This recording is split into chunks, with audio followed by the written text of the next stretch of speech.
Welcome back to SouFLoTV again, everybody. This is your host with the most. So, a Bronx woman dies after a beatdown over not letting strangers into the bank ATM vestibule. You know when you get to the bank and you can use the ATM after hours, and there's a vestibule where you would use your bank card to access that area, and then when you get in there, you can use one of the few ATMs that are inside there. Well, she was inside of one of those vestibules, and things took place. So the woman died 10 days after she was jumped and beaten for not letting another woman into a bank ATM vestibule, according to the police, taking this from the NewYorkDailyNews.com. Tamara Sinclair is her name. And Tamara Sinclair told her sister that she thought she was followed and that she was set up.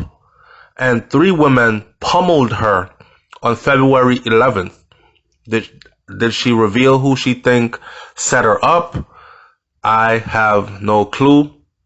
But someone has been caught, arrested, and charged. On Saturday, the 44-year-old nursing assistant and one-time Miss Jamaica contestant died after saying, "I'm not afraid. I just hope we get through this," and uttering her sister's name one final time. You know the messed up part about this is she didn't die at the beating. She didn't die like fall and hit her head, or she didn't die from a stab or a gunshot wound. Listen to the way that she went. It is just so weird. This is the reason why I don't encourage people to fight. Some people are saying, "Oh, you're going to use a weapon. Why you have to use a weapon? Just fight it out like a man." I'm not a trained boxer. I don't fight the UFC. I don't do any of that stuff. So I am not trying to fight with anyone. Okay? People have died from one punch to the head. Now, let's talk about what transpired in her case. Her sister said, "I spent the last night of her life with her. I watched her take her last breath." This is her sister, Keisha Sinclair, who's 32. And she was telling this to the Daily News in New York.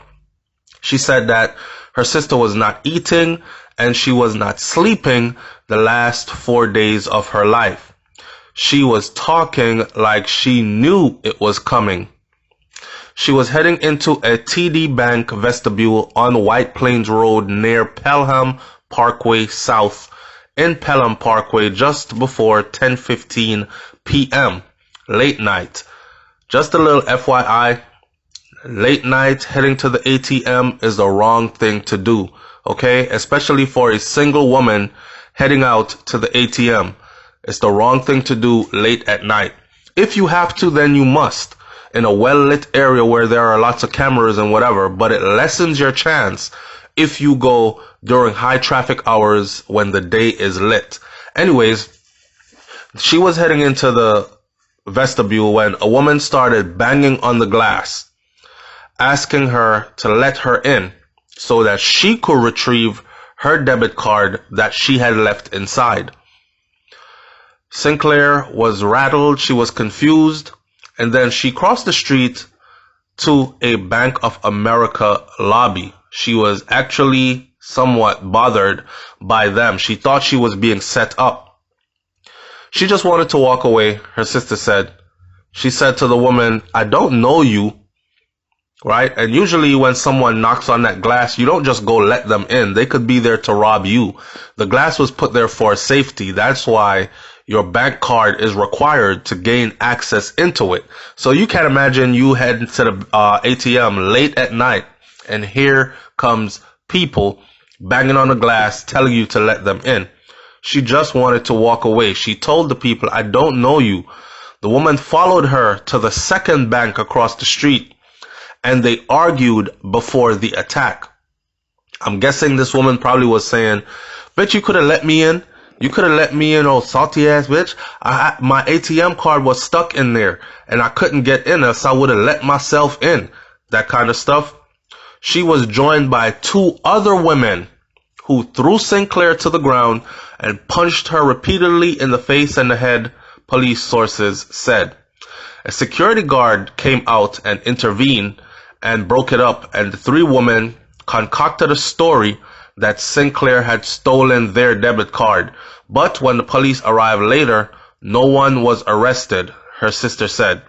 Tamara Sinclair filed a police report 6 days after the attack, telling police what had happened. 3 days after the filing, she went to the Montefiore Medical Center complaining of a head and chest pain, police sources said. She had a fractured ankle, and doctors told her that they wanted to do more tests to deal with her other medical issues, but she refused and she left. She thought she was okay, just a little sprained ankle, and she's gonna be fine. A doctor warned her that she had blood clots from the beating that could possibly kill her if she does not get medical attention. But she feared she being hit with a large hospital bill would have been more damaging. Wow. It's so sad.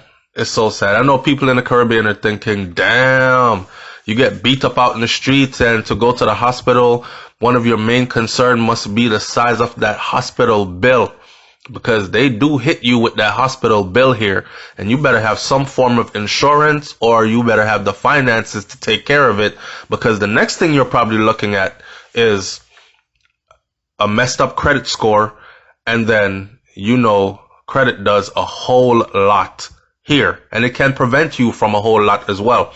Matter of fact, there are jobs now that are starting to check potential employees' credits.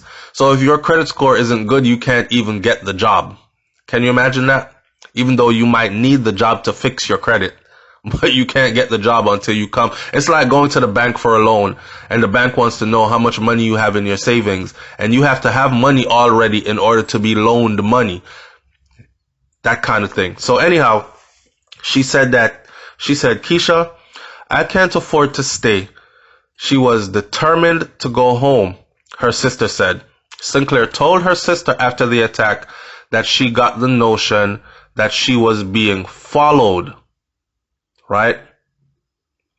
The medical examiner will conduct an autopsy to determine how she died, but as of right now, they are saying that she actually passed away from a blood clot after that beating.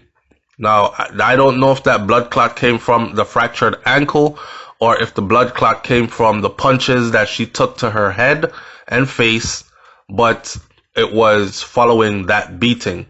Someone has been placed in custody and is now charged. So, cops arraigned Harney on Thursday evening and held her on a $250,000 bail when she appeared in the Bronx Supreme Court on Friday, according to authorities. Now, man, all I can say is condolences to her family. There are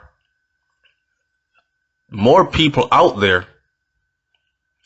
Harney has been charged with the assault and robbery and is due back in the Bronx Criminal Court on March 4th.